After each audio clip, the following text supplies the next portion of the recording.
তাই বলে যে রাধে সে চুলো বাঁধে।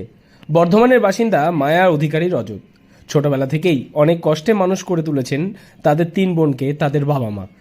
বাবা মায়ের কোনো ছেলে না থাকায় বিয়ের 12 বছর পরে পার্শ্ববর্তী জেলা নদিয়াতে এসে পেট্রোল পাম্পে কাজ করে এখন নিজেই তার বাবা মায়ের দেখভাল করছেন তিনি।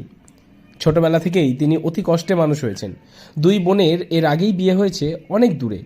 তার নিজেরও বিয়ে হয়ে গেছে প্রায় 15 বছর আগে। তার স্বামী দুর্গাপুরে একটি প্রাইভেট কোম্পানিতে কর্মরত।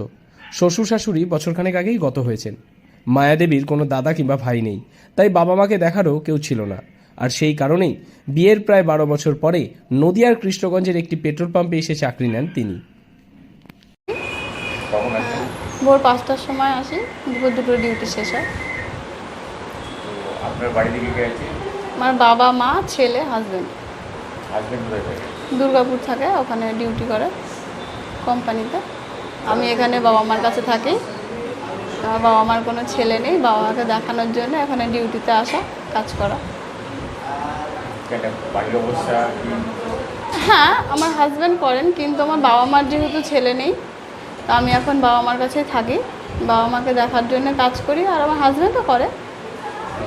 কীভাবে মেনটেন করে সংসার চালিয়ে সংসারের কাজ? বাড়িতে মা আছে, উনি কিছু করেন, আমি এখানে ডিউটি করে গিয়ে বাড়িতে গিয়ে আবার কিছু কাজ করি।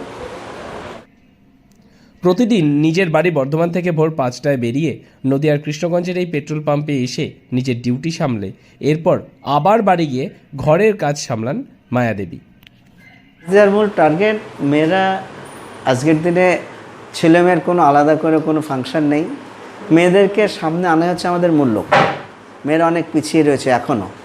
তো আমাদের টার্গেট মেয়েরাও যাতে কিছু উপার্জন করে সংসারে কিছু সাহায্য করতে পারে, এটা আমাদের মূল টার্গেট।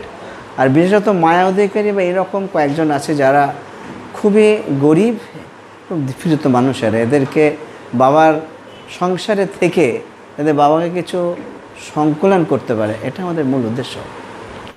পেট্রোল পাম্পের মালিক থেকে শুরু করে কর্মচারী প্রত্যেকেই তাকে যথেষ্ট এই বিষয়ে উৎসাহ দেন এবং সাধ্যমতো সাহায্য করেন বলেই জানান তিনি। তিনি বলেন, যেহেতু আমার মা বাবার কোনো ছেলে নেই, তাই এই বয়সে তাদের দেখাশোনা করার কেউ ছিল না। আমার স্বামী বাইরে কর্মরত, 2 বোনের বিয়ে হয়ে গেছে অনেক দূরে। সেই কারণে আমি মা বাবার দেখভালের জন্য এই কাজ করছি বর্তমানে। মাসের শেষে যে কটা টাকা পাই পুরোটাই তুলে দিই বাবার হাতে। বাবা নিজেই ইচ্ছে মতো খরচ করে সংসার চালান। স্বাভাবিকভাবেই মায়াদেবীর এই জীবন সংগ্রামের লড়াইকে কুর্নিশ জানিয়েছেন পেট্রোল পাম্পের মালিক, কর্মচারী থেকে শুরু করে স্থানীয় বাসিন্দারাও। নদিয়া থেকে মৈনাক দেবনাথের রিপোর্ট, লোকাল 18 বাংলা।